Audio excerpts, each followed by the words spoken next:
Hello guys, welcome to this channel.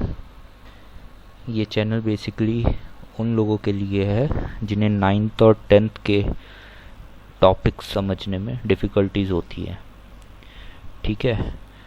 So my name is Siddharth Chaudhary और मैं आपको guide करूँगा आपके नाइन्थ एंड टेंथ के साइंस के सभी टॉपिक्स में। सो सबसे पहले तो हम जो बुक रेफ़र करेंगे वो एनसीईआरटी रेफ़र करेंगे सभी टॉपिक्स के लिए, और टॉपिक वाइज हम एनसीईआरटी के सभी टॉपिक करते रहेंगे एक के बाद एक। ठीक है। और जैसे ही हमारा कोई भी चैप्टर ओवर होगा उसके बाद हम एक क्विक रिवीजन करेंगे उस चैप्टर का, ताकि कोई भी अगर डाउट्स होते हैं तो वो क्लियर हो जाए। Right. So first of all हम स्टार्ट करते हैं नाइन्थ की फिज़िक्स से। Right. So the first chapter of ninth class physics is motion. तो सबसे पहले तो मोशन की डेफिनेशन पे ही आ जाते हैं। तो देखो, फिज़िक्स में या साइंस में जितनी भी टर्म्स आपके सामने आएंगे अभी आगे, उन सब के दो डेफिनेशंस होते हैं। एक जो जनरल डेफिनेशन होता है, जैसे मोशन हम सुनते ही रहते हैं कि वो चीज़ मोशन में है, ये चीज़ मोशन में नहीं है, ये रेस्ट में है। एक तो ये डेफिनेशन हो जाती है कि कोई चीज़ चल रही है तो मोशन में है, कोई चीज़ रखी हुई है तो यानी रेस्ट में है, उसमें कोई मोशन नहीं है। और एक होती है हर चीज़ की टेक्निकल डेफिनेशन। तो सबसे पहले फिर हम मोशन की डेफिनेशन पे आ जाते हैं। तो मोशन की डेफिनेशन, अगर हम टेक्निकल डेफिनेशन की बात करें तो हम बोल सकते हैं कि any object which is changing its position with respect to time is said to be in motion. और इसी चीज़ को अगर हम सिंपल लैंग्वेज में बोलें कि अगर कोई भी ऑब्जेक्ट है जो मूवमेंट कर रहा है, जिसकी पोजीशन चेंज हो रही है टाइम के साथ साथ, जैसे कि समझ लो आपने एक बॉल है उसको थ्रो किया, तो 0 सेकंड के टाइम पे वो आपके हाथ में थी, 1 सेकंड बाद वो आपसे थोड़ी दूर चली गई, 2 सेकंड बाद और दूर चली गई। तो इसका मतलब वो बॉल में मोशन हो रहा है, वो टाइम के साथ अपनी पोजीशन चेंज कर रही है। ऐसी कोई कार है जो कि रोड पे चल रही है, तो टाइम के साथ साथ उसकी पोजीशन चेंज हो रही है। अभी वो आपके पास थी, फिर थोड़ी और दूर चली गई, फिर और दूर चली गई। सो इसे सिंपली हम मोशन बोलते हैं। राइट।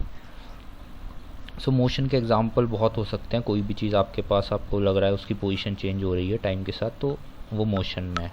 गाड़ी चल रही है, कोई झूला चल रहा है, कोई बच्चा है वो खेल रहा है, भाग रहा है, ये सब मोशन के एग्जांपल हैं। ठीक है। और कोई भी बॉडी सिर्फ दो ही स्टेट में रह सकती है, या तो वो मोशन में होगी या फिर वो रेस्ट में होगी। ठीक है। इसके अलावा कोई स्टेट नहीं होता है, सिर्फ दो ही स्टेट होते हैं बॉडी के, या तो मोशन या फिर रेस्ट। ओके। वही यहाँ पे सारा बताया गया है। ये जो पहला पैरा आपका है एनसीईआरटी में, इसमें यही सब मोशन की डेफिनेशन डिस्कस की हुई है और सब बताया गया है कि क्या क्या एग्जाम्पल होते हैं। राइट। अभी इसमें एक बहुत अच्छा ये एग्जाम्पल यहाँ पे दिया है, आपका अर्थ का एग्जाम्पल एक दिया है कि अर्थ पे हम हैं, लेकिन अर्थ तो हमें नहीं लगता कि मोशन में है, लेकिन एक्चुअली में अर्थ भी मोशन में है, क्योंकि वो सन के चारों तरफ रिवॉल्व कर रही है। सो अर्थ भी मोशन में है। तो इससे ऐसा हम क्या बोलें फिर कि अर्थ मोशन में है कि नहीं है, क्या बोलेंगे हम? सो देखो, मोशन जो है वो हमेशा रिलेटिव होता है। वो किसी ना किसी बॉडी के रिस्पेक्ट में आप देखते हो किसी बॉडी का मोशन हो रहा है कि नहीं हो रहा है। अभी समझ लो मैं खड़ा हुआ हूँ, मेरे सामने कोई गाड़ी जा रही है। ठीक है। तो मेरे रेस्पेक्ट में वो गाड़ी मोशन में है, क्योंकि मैं जब उसको देखता हूँ तो मेरे को वो उसकी पोजीशन चेंज होते हुए दिखती है। राइट। अभी कोई दो गाड़ी हैं, वो दोनों गाड़ी एक दूसरे के साइड बाय साइड चल रही हैं हाईवे पे और सेम स्पीड से ट्रैवल कर रही हैं। तो अगर मैं एक गाड़ी में बैठा हूँ और आप समझ लो दूसरी गाड़ी में बैठे हैं, हम एक दूसरे को देखते हैं तो हमारी पोजीशन चेंज नहीं हो रही, क्योंकि हम दोनों सेम स्पीड से जा रहे हैं एक साइड बाय साइड। तो मैं आपको देख रहा हूँ, आपकी पोजीशन भी बहुत देर से वही है, मेरी पोजीशन भी। तो मेरे रेस्पेक्ट में आपका कोई मोशन नहीं हो रहा और आपके रेस्पेक्ट में मेरा कोई मोशन नहीं हो रहा, हमारी रिलेटिव वेलोसिटी ज़ीरो है। ठीक है। सो मोशन जो होता है वो हम देखते हैं किसी ना किसी रेफरेंस पॉइंट के मानकर, उसके रेस्पेक्ट में हम देखते हैं मोशन। ठीक है। सो इतनी बात हो गई। अभी आगे चलते हैं फिर क्या है इसमें। अब मोशन भी देखो काफ़ी टाइप के हो सकते हैं, ठीक है। जैसे कि कोई बॉडी है एक स्ट्रेट लाइन में मूव कर रही है, तो ये स्ट्रेट लाइन मोशन हो गया। कोई बॉडी है जो कि एक सर्कुलर पाथ के अराउंड रिवॉल्व कर रही है, तो ये रोटेशनल मोशन हो गया, ठीक है। कोई बॉडी है जो ऐसे रैंडम जिगजैग मोशन कर रही है, सो वो भी एक मोशन है, वो और कॉम्प्लेक्स मोशन है, ठीक है। कॉम्प्लेक्स मोशन सिंपली ये है कि आपके 2-3 टाइप के मोशन एक साथ अगर हो रहे हैं तो उसको हम कॉम्प्लेक्स मोशन बोल देते हैं। जैसे कि एक बॉडी है जो स्ट्रेट लाइन में मूव कर रही है, फिर कभी रिवॉल्व कर रही है, रोटेशन कर रही है, तो उसको हम कॉम्प्लेक्स मोशन बोल सकते हैं, राइट। अब देखो मोशन के अंदर जो सबसे पहला टाइप आता है, सबसे सिंपल मोशन, वो होता है straight line motion. So motion along a straight line क्या होता है, इसमें आपका जो चेंज ऑफ पोजीशन हो रही है किसी भी बॉडी की, वो एक स्ट्रेट लाइन के अलोंग हो रही है, राइट। तो अभी जैसे कि हम यहाँ पे एक एग्जांपल दिया हुआ है इसमें बुक में, एक स्ट्रेट रोड है, समझ लो ये 60 किलोमीटर की डिस्टेंस है फ्रॉम लेफ़्ट टू राइट, ये किलोमीटर में लिया हुआ है स्केल। और यहाँ पे हम मान लेते हैं ये कोई 4 पॉइंट है, हम मान लेते हैं 4 सिटीज़ हैं, एक सिटी O है, फिर C, फिर B, फिर A, इनके बीच में कुछ कुछ किलोमीटर्स का डिस्टेंस है चारों सिटीज़ के बीच में। तो सबसे पहला पॉइंट जो हमें समझना है स्ट्रेट लाइन मोशन में, वो है डिस्टेंस एंड डिस्प्लेसमेंट, ठीक है। तो देखो सबसे सिंपल जो दोनों का डिफरेंस है वो हम इस एग्जांपल से ही समझ लेते हैं। समझ लो अगर मैंने सिटी O से अपना ट्रैवल शुरू किया और मैं सिटी B तक गया, तो मैंने टोटल जो डिस्टेंस अभी ट्रैवल की है वो कितनी हो गई, 35, राइट। अब फिर समझो मैंने सिटी B में मुझे जो काम था मैंने निपटाया, और फिर मेरी फाइनल डेस्टिनेशन है C, मैं B से फिर C में आ गया, ठीक है। तो मेरी टोटल डिस्टेंस जो मैंने ट्रैवल की वो कितनी हुई, पहले मैं 0 से B तक गया 35 तक, फिर प्लस 35 से 25 तक, तो 35 से 25 तक 10 प्लस 35, तो टोटल जो मैंने डिस्टेंस ट्रेवल किया वो 35 प्लस 10 45 किलोमीटर, तो डिस्टेंस आ गई 45 किलोमीटर। अब डिस्प्लेसमेंट क्या होता है, डिस्प्लेसमेंट होता है shortest distance between the initial and final point, right. Displacement का आपकी जर्नी से कोई लेना देना नहीं है, उसको बस ये पता करना है कि आपने स्टार्ट कहाँ से किया है और आपने एंड कहाँ पे किया है। अब इन दोनों पॉइंट का जो शॉर्टेस्ट डिस्टेंस बनता है, ये डिस्टेंस, ये आपका डिस्प्लेसमेंट है इस जर्नी का। तो इस हिसाब से डिस्प्लेसमेंट कितना हो गया, 0 to 25 किलोमीटर, और डिस्टेंस कितना आया था 35 प्लस 10 45 किलोमीटर। जर्नी सेम ही है, 0 से शुरू हुई है O पॉइंट से और C तक गई है, O से C तक की जर्नी है, डिस्टेंस अलग है, डिस्प्लेसमेंट अलग है। दोनों सेम भी हो सकते हैं, ये ज़रूरी नहीं है कि हमेशा दोनों डिफरेंट ही होंगे। अभी जैसे एक एग्जांपल लेते हैं, हमने अगर O से चलना शुरू किया और हम गए B तक, और हम B पर ही स्टॉप हो गए, हमारी फाइनल डेस्टिनेशन B ही है, तो इसमें हमने डिस्टेंस कितना ट्रैवल किया, 0 to B 35 किलोमीटर, और डिस्प्लेसमेंट कितना होगा, initial point O final point B, दोनों का शॉर्टेस्ट डिस्टेंस कितना है 35 किलोमीटर। तो इस कंडीशन में डिस्प्लेसमेंट और डिस्टेंस दोनों सेम हो गए 35 किलोमीटर, राइट। बाकी ये सब इसमें एग्जांपल में वही समझाया हुआ है, आप एक बार इसको पढ़ेंगे तो आपको और अच्छे से समझ में आ जाएगा। सिंपल डिफरेंस दोनों का यही है, ठीक है। बस हमें इतना याद रखना है, डिस्टेंस जब भी आएगा तो हमें टोटल डिस्टेंस लेना है जर्नी का, चाहे हमने कितना भी पाथ हमने फॉलो किया है, पूरा पाथ हमें ऐड करना है। और डिस्प्लेसमेंट में हमें सिर्फ इनिशियल और फाइनल पॉइंट देखना है और दोनों के बीच की शॉर्टेस्ट डिस्टेंस मेज़र कर लेनी है, वो आपका डिस्प्लेसमेंट है। तो ये आपका पहला टॉपिक हो गया मोशन का। अभी देखिए इस चैप्टर के ये फर्स्ट क्वेश्चन अभी आया है हमारे सामने, 3 क्वेश्चन यहाँ पर हैं, तो मैं आपको बोलूँगा कि ये क्वेश्चन आप खुद से ट्राई करें, ठीक है। इसमें कुछ भी ऐसा कुछ डिफ़िकल्ट होने नहीं वाला है, जो जो हम पढ़ते जाएंगे वही सेम होगा। जैसे कि हम देख लेते हैं 1-2 question. An object has moved through a distance, can it have 0 displacement, if yes support your answer. ये अभी वही डिस्टेंस और डिस्प्लेसमेंट की जो हमने बात की है वो पूछ रहा है कि अगर कोई ऑब्जेक्ट है उसने किसी डिस्टेंस को ट्रेवल किया है तो क्या ऐसा हो सकता है कि उसकी डिस्प्लेसमेंट 0 हो। तो हो सकता है, बिल्कुल हो सकता है, अगर आपका इनिशियल और फाइनल पॉइंट सेम ही जगह पे हो गया। समझ लो आपने घर से मार्केट गए, मार्केट से कुछ सामान लेकर वापस आप घर पर आ गए, सो उस कंडीशन में आपका डिस्प्लेसमेंट कितना हुआ? टोटल 0, क्योंकि आपने घर से ही शुरू किया और आपने जर्नी एंड भी घर पे की, लेकिन डिस्टेंस तो आपने ट्रेवल किया ना, घर से मार्केट का, फिर मार्केट से घर का। सो इसी टाइप के सिंपल आपको क्वेश्चन मिलेंगे। आपको कोई डाउट आता है किसी भी क्वेश्चन में तो आप नीचे कमेंट में डाल सकते हैं, ठीक है। फिर मैं उसके लिए एक अलग से छोटा वीडियो बना दूंगा उस चैप्टर से रिलेटेड, उसमें हम क्वेश्चन कवर कर लेंगे अगर आपको कोई डाउट आता है, ठीक है। ओके, सो हमारा जो नेक्स्ट टॉपिक अभी है वो है uniform and non uniform motion, ठीक है। सो देखो, जैसे कि यूनिफॉर्म का मतलब क्या होता है? यूनिफॉर्म बोले तो कोई भी चीज़ जिसके अंदर कोई चेंज ना हो रहा हो या कोई फ्लक्चुएशन ना हो, वो कांस्टेंट एक जैसी बनी हुई है बहुत टाइम से, तो उससे हम बोल देते हैं यूनिफॉर्म, ठीक है। अब जैसे कि इसमें एक एग्जांपल हमें बताया गया है कि कोई कार है, वो ट्रैवल कर रही है, पहले 50 किलोमीटर 1 घंटे में चली, फिर अगले घंटे में भी 50 किलोमीटर चली, फिर तीसरे घंटे में भी 50 किलोमीटर चली, और चौथे घंटे में भी 50 किलोमीटर चली। तो इस हिसाब से उस गाड़ी ने 200 किलोमीटर का डिस्टेंस ट्रैवल किया 4 घंटे के अंदर, ठीक है। लेकिन उसने हर आवर के अंदर उसकी जो स्पीड थी वो कांस्टेंट थी। फर्स्ट आवर में भी 50 किलोमीटर डिस्टेंस ट्रैवल की, यानी कि 50 किलोमीटर पर आवर की स्पीड रही होगी, ऐसे ही सेकंड में, ऐसे ही थर्ड में, ऐसे ही फोर्थ में। तो हर चारों फेज में उसने जो डिस्टेंस ट्रैवल की है वो इक्वल है, कांस्टेंट है, उसमें फ्लक्चुएशन नहीं है। तो इसको हम बोलेंगे यूनिफॉर्म मोशन, ठीक है। अब सीधा नॉन यूनिफॉर्म नाम से ही पता चल रहा है जो यूनिफॉर्म नहीं है, यानी कि जिसमें फ्लक्चुएशन हो रही है। अब इसी एग्जांपल से अगर हम देखें, अगर यही सेम गाड़ी 200 किलोमीटर का ही डिस्टेंस ट्रैवल कर रही है 4 घंटे में, लेकिन पहले घंटे में ट्रैवल करती है 70 किलोमीटर, दूसरे घंटे में ट्रैवल करती है 30 किलोमीटर, तीसरे में 50, चौथे में 50, तो फिर इसको हम यूनिफॉर्म नहीं कहेंगे क्योंकि फ्लक्चुएशन आ रही है, ठीक है। तो वो हो गया आपका नॉन यूनिफॉर्म मोशन। अब इसमें नीचे एग्जांपल भी दिया है नॉन यूनिफॉर्म मोशन का, when a car is moving on a crowded street, ठीक है। जैसे कि हम रोज़ाना देखते हैं, अगर हम अपनी गाड़ी लेके कहीं मार्केट में जाते हैं तो उसकी स्पीड यूनिफॉर्म नहीं रहती।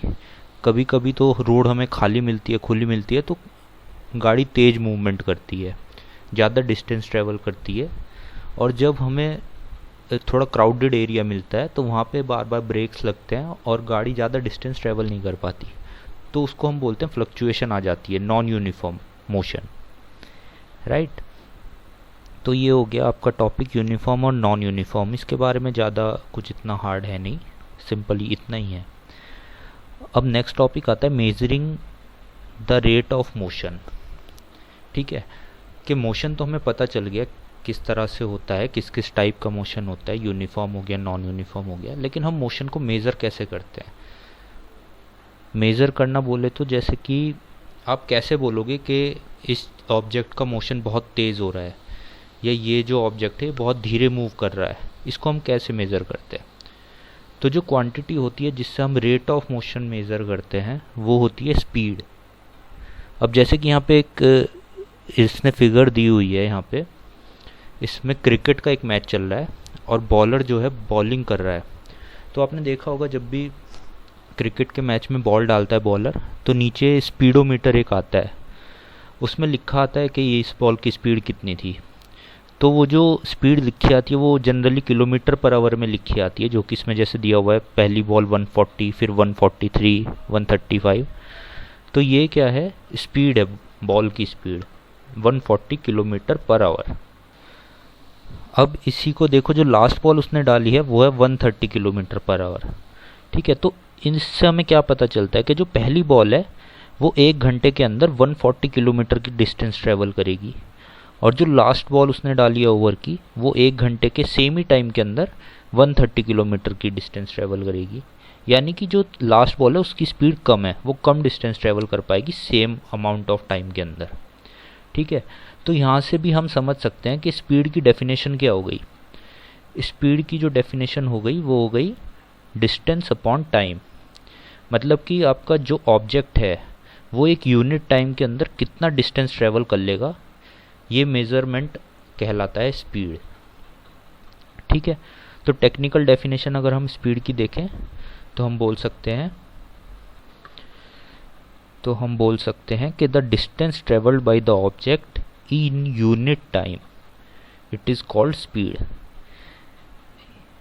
यहाँ पे देखिए ये इसका डेफिनेशन दिया भी है। One of the ways of measuring the rate of motion of an object is to find out the distance travelled by the object in unit time. This quantity is referred to as speed. ठीक है, यानी कि speed क्या हो गई, distance upon time.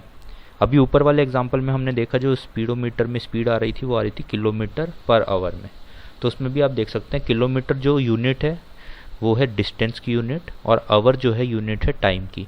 तो distance upon time, जहाँ पे भी आपको ऊपर डिस्टेंस की यूनिट दिखे और नीचे टाइम दिखे तो इसका मतलब वो स्पीड की आपको क्वांटिटी दी हुई है, चाहे वो मीटर पर सेकंड हो चाहे किलोमीटर पर आवर हो, कोई भी ऐसी यूनिट आपको दी हुई है तो इसका मतलब वो आपको स्पीड दी हुई है।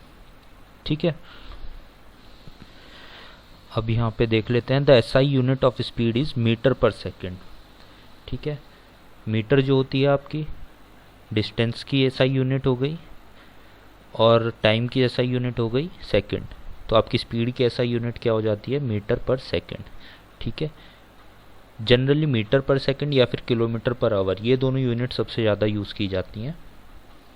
ओके, और इनको आप आपस में इंटरचेंज भी कर सकते हैं, मीटर को किलोमीटर में चेंज करके और सेकंड को आवर में चेंज करके, राइट। ऐसे ही एक और इसकी जो यूनिट होती है वो होती है सेंटीमीटर पर सेकंड। अब जो नेक्स्ट टॉपिक आता है वो आता है एवरेज स्पीड। ठीक है, अब एवरेज स्पीड से क्या मतलब बनता है, देखो एवरेज स्पीड का जो फॉर्मूला होता है वो होता है total distance travelled upon total time taken. तो average speed is nothing, it is speed only, right. Speed होता था डिस्टेंस अपॉन टाइम।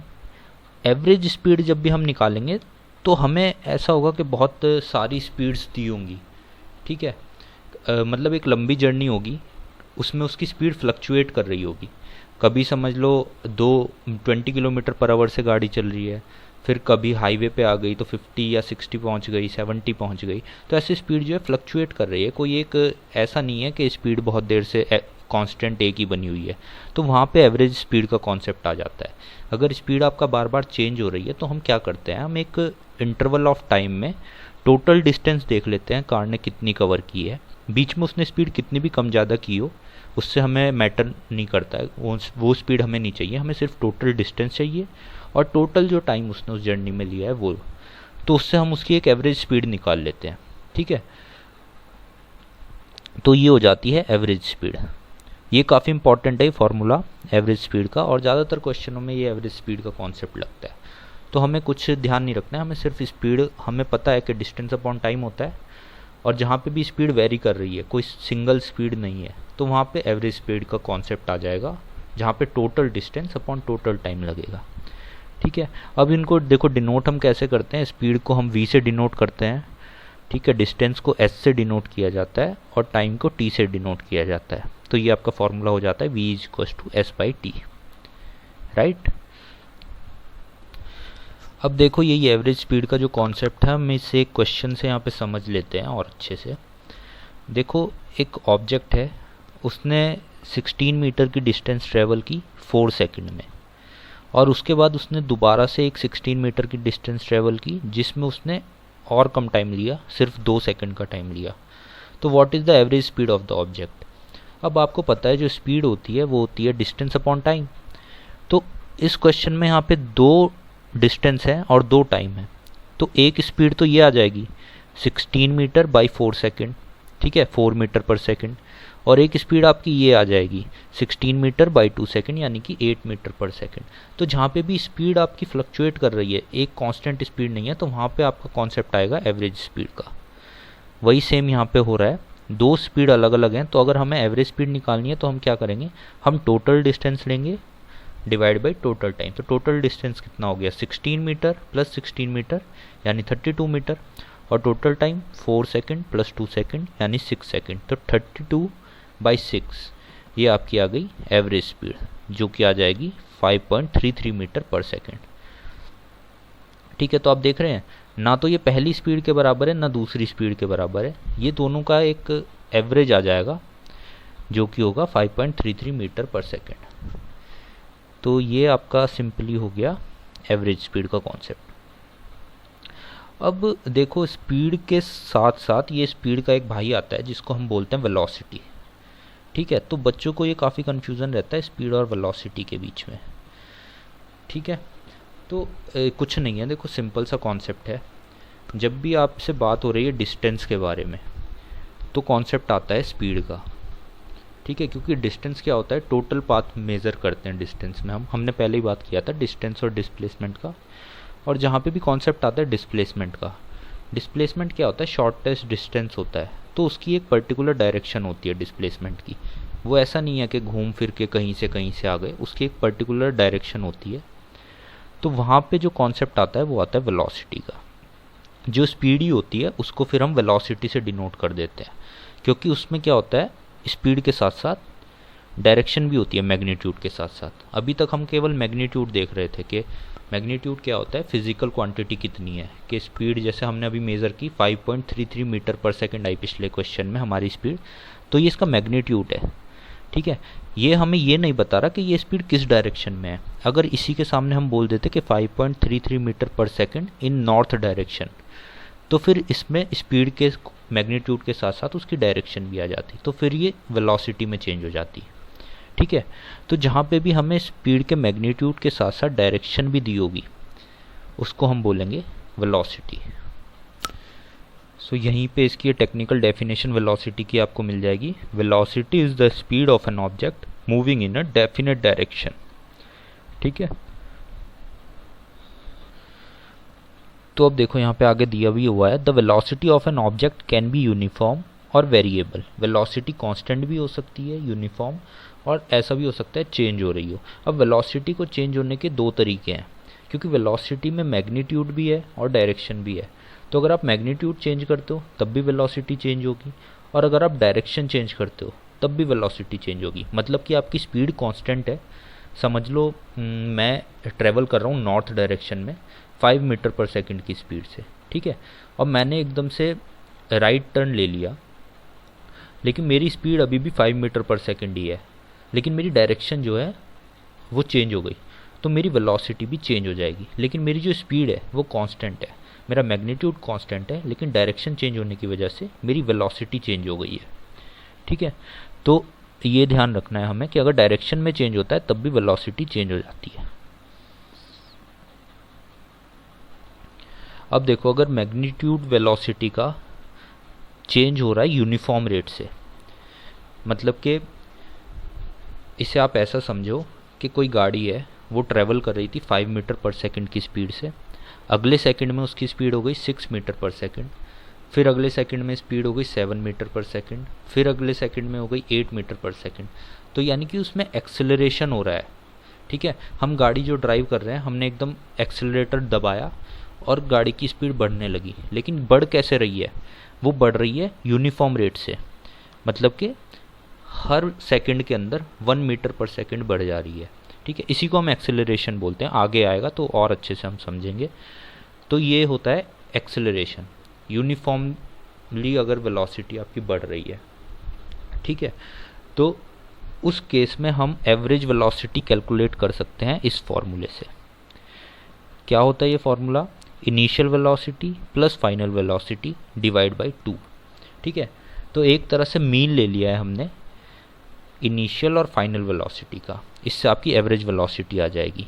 और ये सिर्फ कब एप्लीकेबल है फॉर्मूला, सिर्फ तब एप्लीकेबल है अगर आपकी वेलोसिटी जो है वो यूनिफॉर्म रेट से बढ़ रही है, यानी कि आपका एक्सेलरेशन यूनिफॉर्म एक्सेलरेशन है।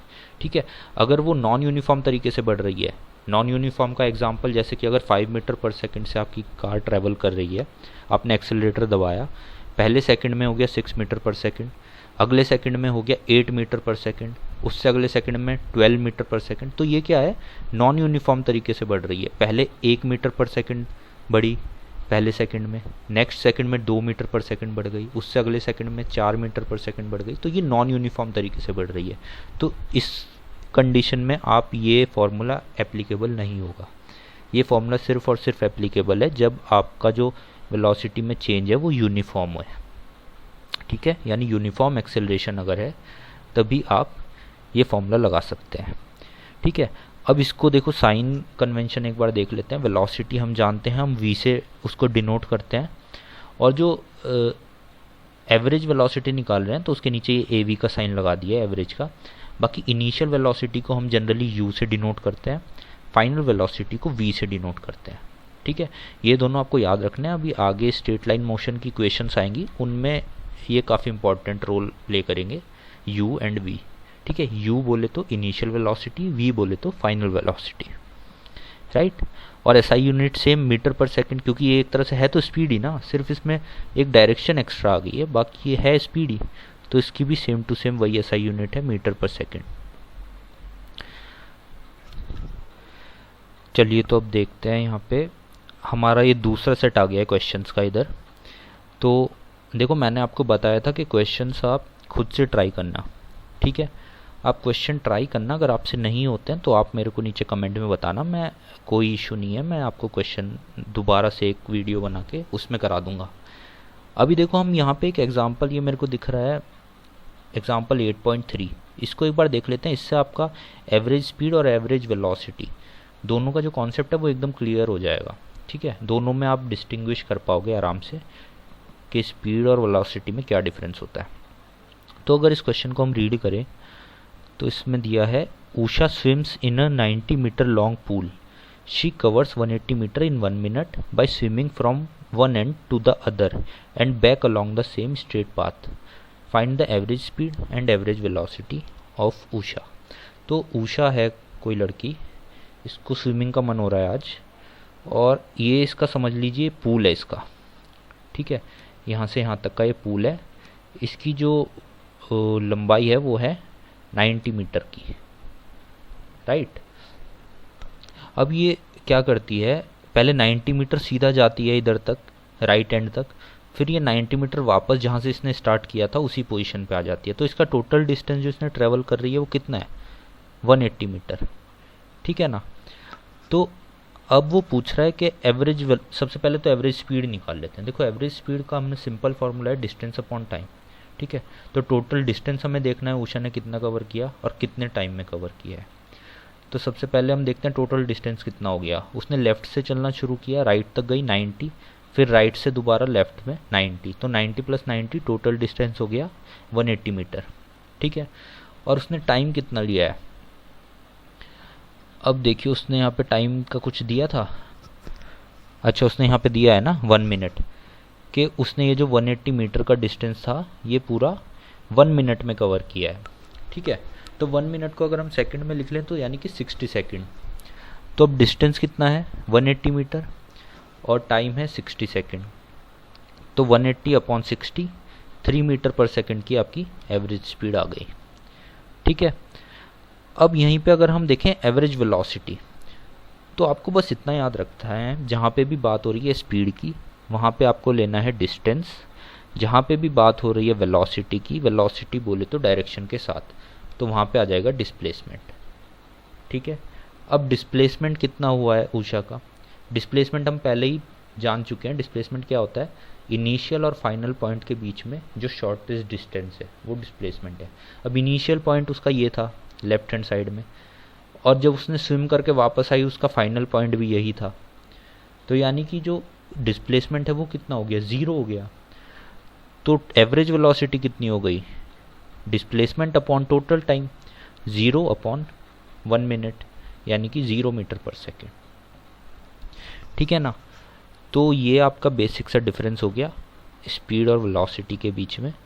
जहाँ पे भी बात स्पीड की हो रही है आपको याद आना चाहिए एकदम से डिस्टेंस, जहाँ पे भी बात वेलोसिटी की हो रही है एकदम से याद आना चाहिए डिस्प्लेसमेंट, ठीक है। चलिए अब हमारा जो नेक्स्ट टॉपिक है वो है एक्सेलरेशन।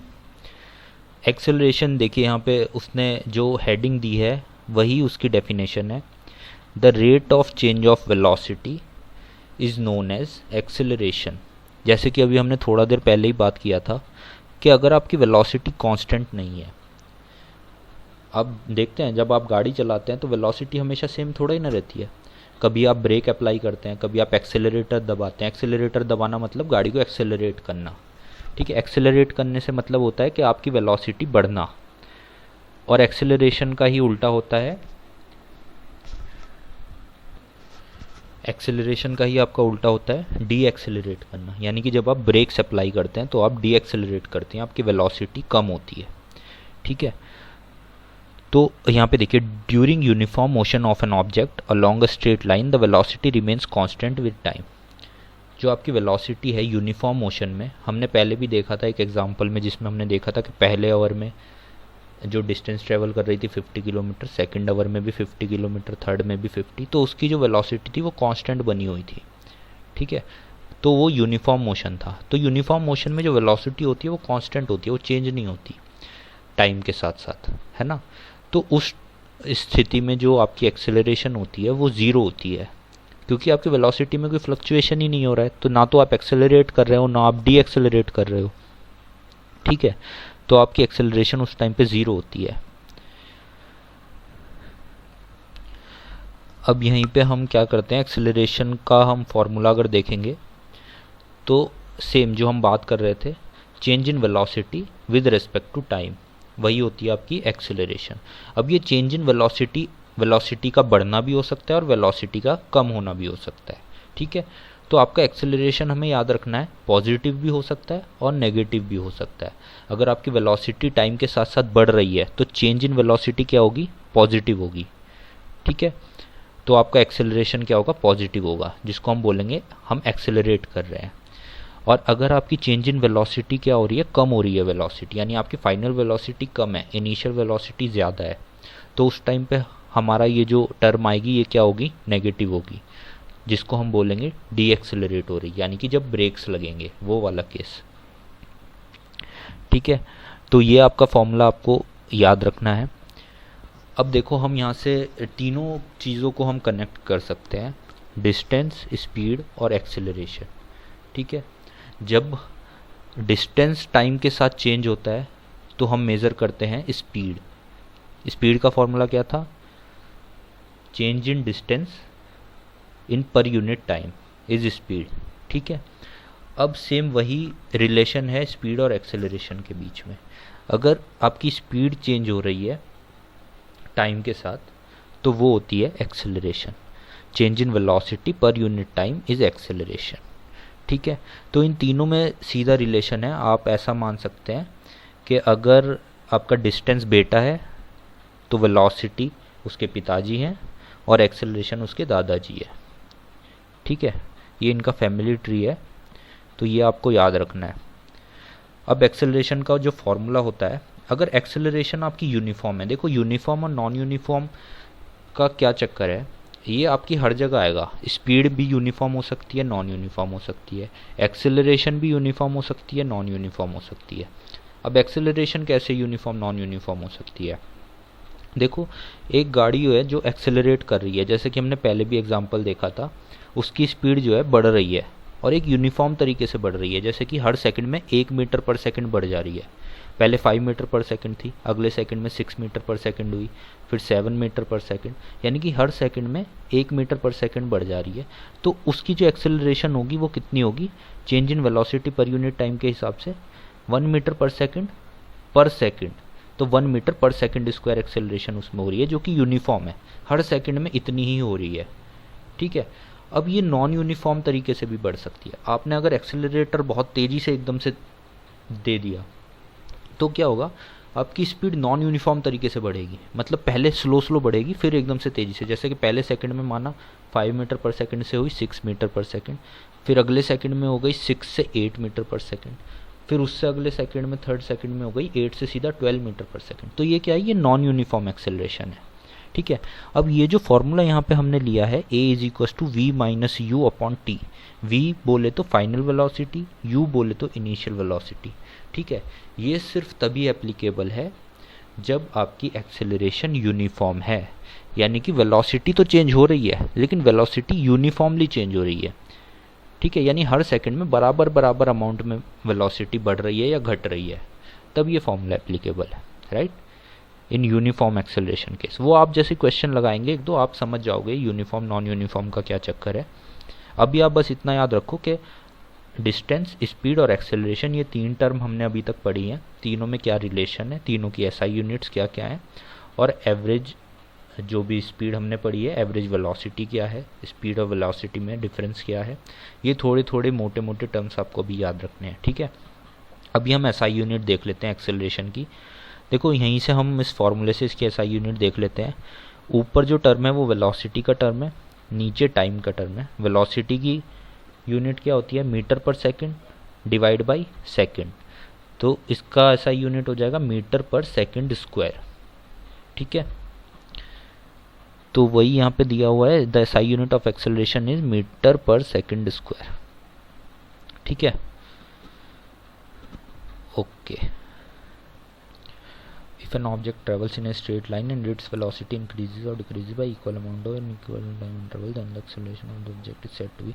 देखो ये जो पैराग्राफ है इसमें वही आपका यूनिफॉर्म और नॉन यूनिफॉर्म एक्सेलरेशन के बारे में बताया जो मैंने अभी डिस्कस किया है आपसे, ये सेम वही है, इसमें कुछ ऐसा डिफरेंट नहीं है, ठीक है। तो अभी हम क्या करते हैं ना, हम एक एग्जाम्पल देख लेते हैं। एक एग्जाम्पल इसमें दिया हुआ है जिससे आपको एक्सेलरेशन का कॉन्सेप्ट थोड़ा और क्लियर हो जाएगा। फिर उसके बाद ये जो नीचे क्वेश्चन है ये आप खुद से ट्राई करना और आप ये लगा पाओगे डेफिनेटली, इजीली आप ये कर पाओगे। कोई ज़्यादा फार्मूले अभी तक नहीं आए हैं, सिंपल सिंपल फार्मूले हैं तीनों, डिस्टेंस, स्पीड और एक्सेलरेशन के वही यूज़ होने हैं, उन्हीं से ही निकलना है सब कुछ, ठीक है। तो आइए क्वेश्चन हम पहले रीड कर लेते हैं। Starting from stationary position Rahul pedals his bicycle to attain a velocity of 6 metre per second in 30 second, ठीक है। अभी यहाँ पे क्या दिया है, राहुल ने एक पोजीशन से स्टार्ट किया अपनी बाइसिकल को चलाना और उसने क्या किया 30 सेकंड के अंदर उसकी स्पीड जो हो गई 6 मीटर पर सेकंड हो गई, ठीक है। तो यानी कि उसकी जो इनिशियल वेलोसिटी थी u, जहाँ से उसने स्टार्ट किया था वो थी कितनी 0, क्योंकि शुरू में उसकी जो बाइसिकल है वो रेस्ट पे थी, ठीक है ना। तो उसकी u थी 0। अब उसकी जो फाइनल वेलोसिटी हो गई 30 सेकंड के बाद वो कितनी हो गई 6 metre per second. Final velocity को हम कैसे डिनोट करते हैं v से, तो v हो गई 6 मीटर पर सेकंड, ठीक है। Then he applies brake such that the velocity of the bicycle comes down to 4 metre per second in the next 5 second. अब क्या हुआ, ये दो पार्ट में बटा हुआ है। देखो क्वेश्चन, सबसे पहले पार्ट में क्या हो रहा है, वो 0 की स्पीड से 6 मीटर पर सेकंड की स्पीड पे जा रहा है 30 सेकंड में, तो ये हो रहा है एक्सेलरेशन, उसकी वेलोसिटी जो है बढ़ रही है 0 से 6 तक। अब उसके बाद जो दूसरा पार्ट है क्वेश्चन का, उसमें क्या हो रहा है, 6 मीटर पर सेकंड पहुंचने के बाद उसने क्या किया, ब्रेक्स लगाए और उसकी साइकिल की जो स्पीड है वो थोड़ी स्लो हो गई, वो 6 से कितनी हो गई 4 पे आ गई, कितने टाइम में 5 सेकंड के अंदर।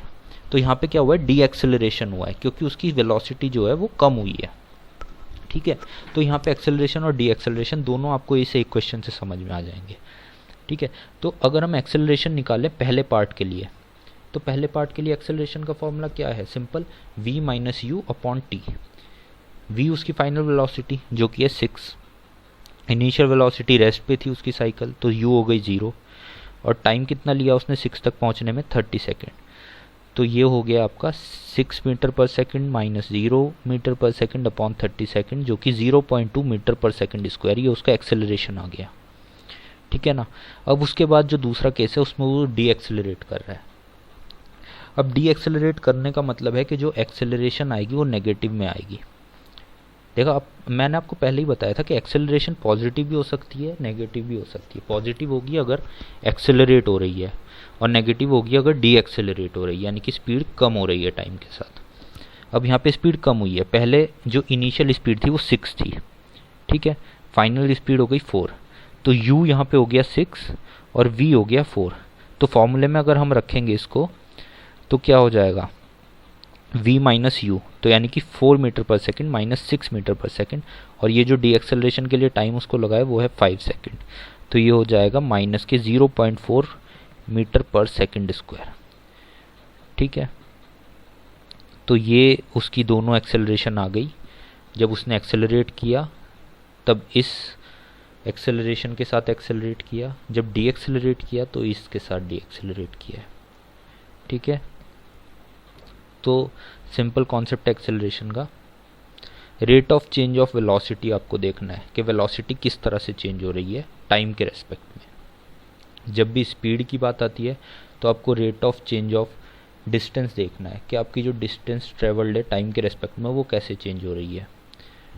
यही दो चीज़ें हैं अभी तक जो आपने पढ़ी हैं, बाकी इसमें ज़्यादा कुछ खास नहीं है। ओके गाइस, अभी ये वीडियो काफ़ी लंबा होता जा रहा है, तो हम ऐसा करते हैं इस चैप्टर को 2 पार्ट में डिवाइड कर लेते हैं। आज के लिए अभी इतना ही रखते हैं और इसका नेक्स्ट पार्ट मैं बाद में अपलोड कर दूँगा। ओके, सो आपके कोई भी फीडबैक होते हैं या डाउट होते हैं तो प्लीज़ लेट अस नो, नीचे कमेंट्स कीजिए और हम जितना जल्दी हो सकेगा रिप्लाई करेंगे। Right, thanks for watching.